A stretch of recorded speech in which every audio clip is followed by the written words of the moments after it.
Hello, everyone. My name is Steve Mortillo, and I served in Iraq from March 2004 until February of 2005.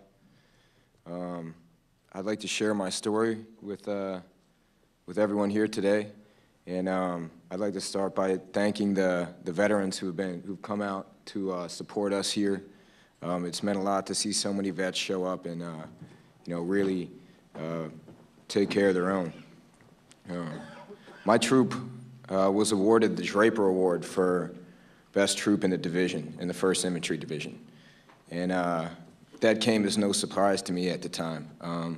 I had the privilege of serving under some very honorable, disciplined, and totally adept leadership in my immediate, non-commissioned officer corps and my immediate platoon.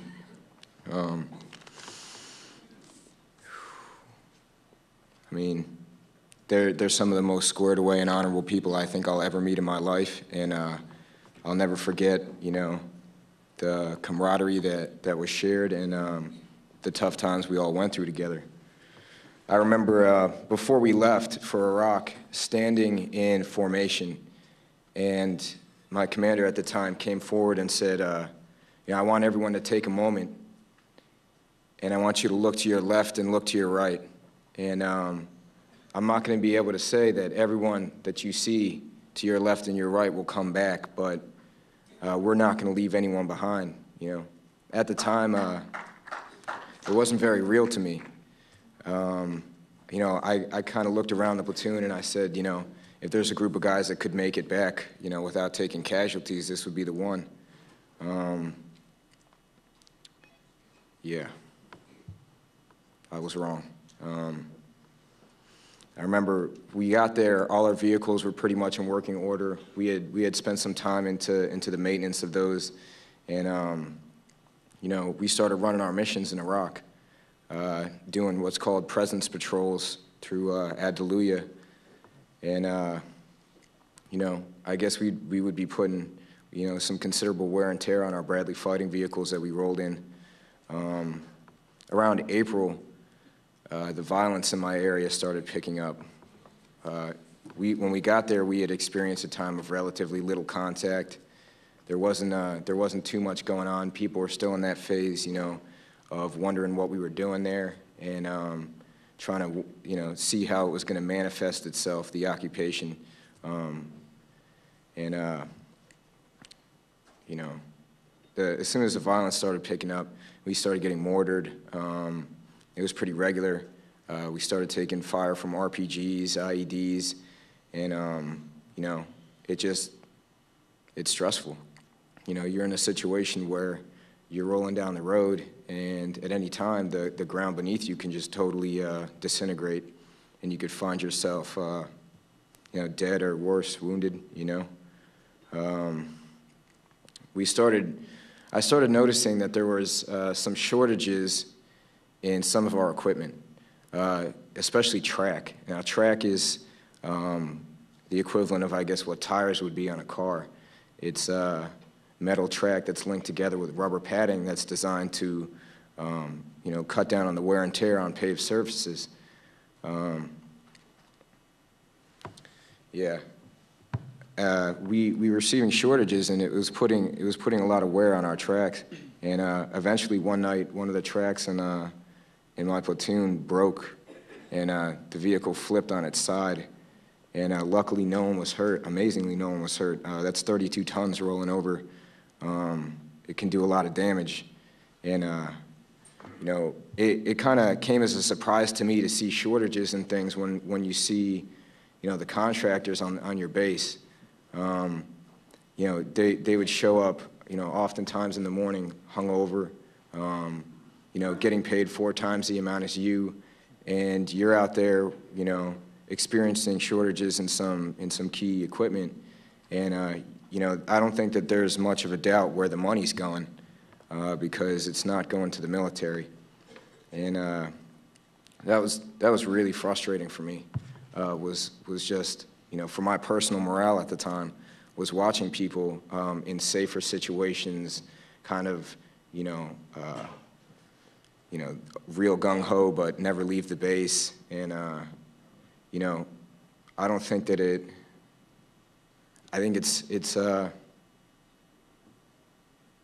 you know, it's disrespectful to ask someone to be there for money, and, you know, people that are going to say, you know, whatever happens, I'm going to keep going. I'm going to Charlie Mike, and have someone who could just quit at any time, and, you know, making money hand over fist while you're experiencing shortages. You know, it's frustrating.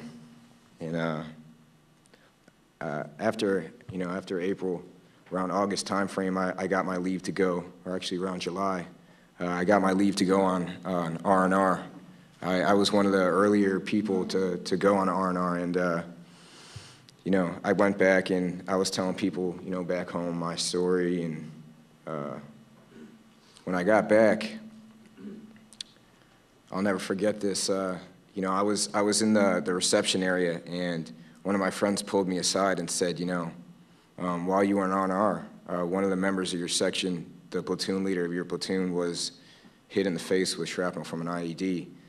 And, you know, I knew the person. He's someone who I had done multiple missions with. And, you know, the first thing you say is, I mean, the first thing everyone says, I guess, is, you know, stop lying to me. I don't want to hear that. You know, it was hard for me to accept the fact that he was wounded, and as the story progressed, I found out that he was pretty critical. He had lost, you know, he had took some pretty serious damage, and the other members of my section, while I was on R&R, had attended to his wounds and initially saved his life for a period of time. I mean, you come back and you just start, you know, there's this feeling of guilt, I guess, you know, that while you were living it up back in the States, you know, one of your comrades got hit, and it was, you know, that was our platoon leader. He was a good platoon leader, and he, you know, he served his men well, and he had a lot of respect from us, and it was a hard hit to our platoon.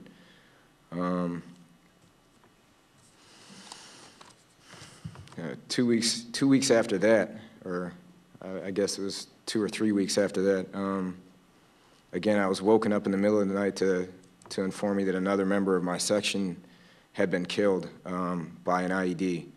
And, you know, again, they woke me up, and I said, you know, quit lying to me, that's not true. It was hard to accept that we had just lost 2 people, you know, from my section in less than a month. He had hit an IED, and the Bradley burned to the ground, totally destroying the vehicle. And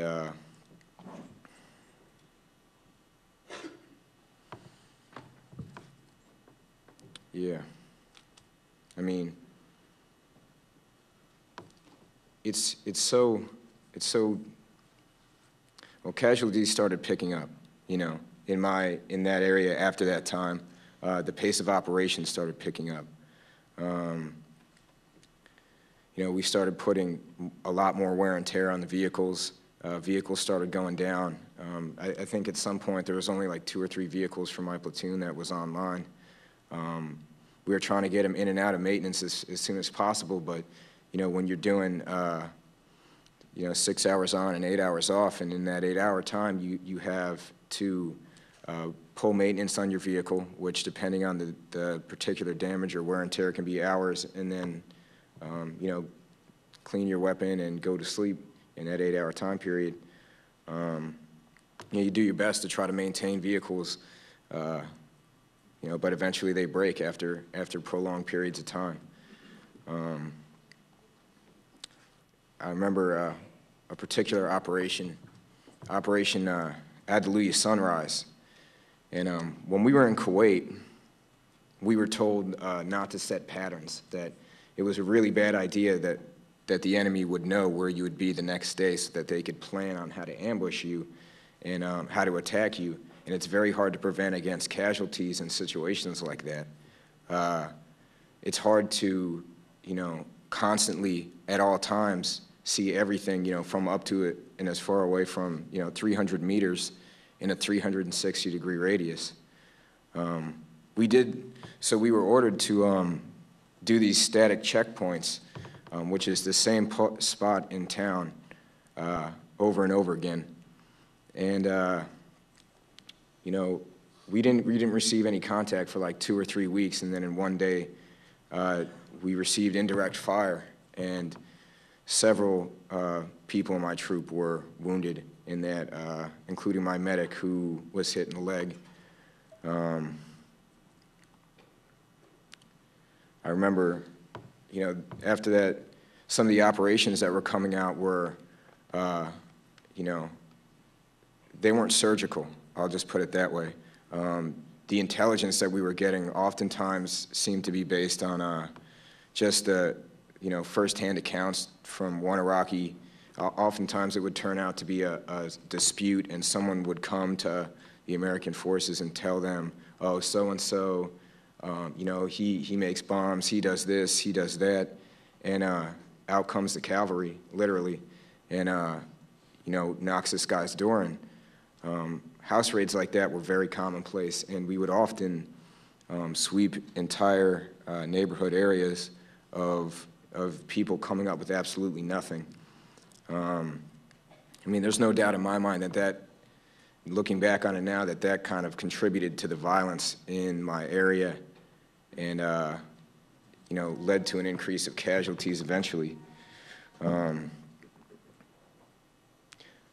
intelligence, there were raids that we did with good intelligence that netted people, and that was every once in a while. Most of the times we did that with, small special operations detachments, and then there was, raids that we would just get handed down. And for example, one time we got the order to raid a bomb-making factory, is what it was reported as, and we pulled up and,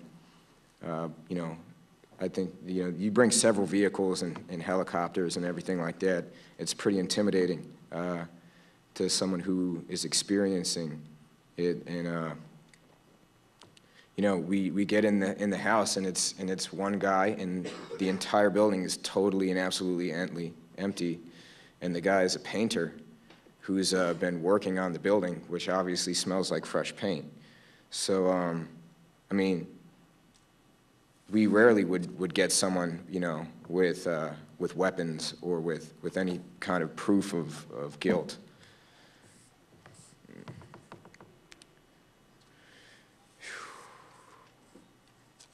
In December, my second platoon leader was shot, and after that, we didn't get another replacement.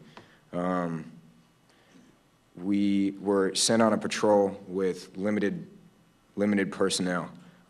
People had been taken from our patrol, if I remember correctly, to do what's called kitchen patrol or washing pots and pans. Another thing that, again, there's contractors on my base, and we're going on missions shorthanded. This instance, it was myself, a captain, a medic, and one other NCO on a dismounted patrol, and we ran into an ambush that was set up for a log pack. We should have had more people that day, and due to the increased casualty rate, and there were replacements that would come in and be there for 2 weeks and get hit and go. One guy got hit by a sniper, and after I got back from Iraq, I was diagnosed with post-traumatic stress disorder, and I remember just this feeling like, I told myself that after I got through this, I would be cool, everything would be okay, and, just get through this time, I would say, and just make sure everyone, comes home. And, I was lucky enough to have a lot of good people watch my back. And, I'll never forget the things that happened over there. I think about them every day. And I hope wholeheartedly that the American people can understand the impact this occupation is having on the United States military. And I hope that people really wish to educate themselves about the true nature of combat in Iraq and the effect it has on our military, because it's, I mean, it's tearing us apart. And, you know, in closing, I'd just like to say, you know, to those who would judge me for coming up here and sharing my experiences with the American people, do so, because I've made my peace with what I have to do for this country over many sleepless nights. Thank you.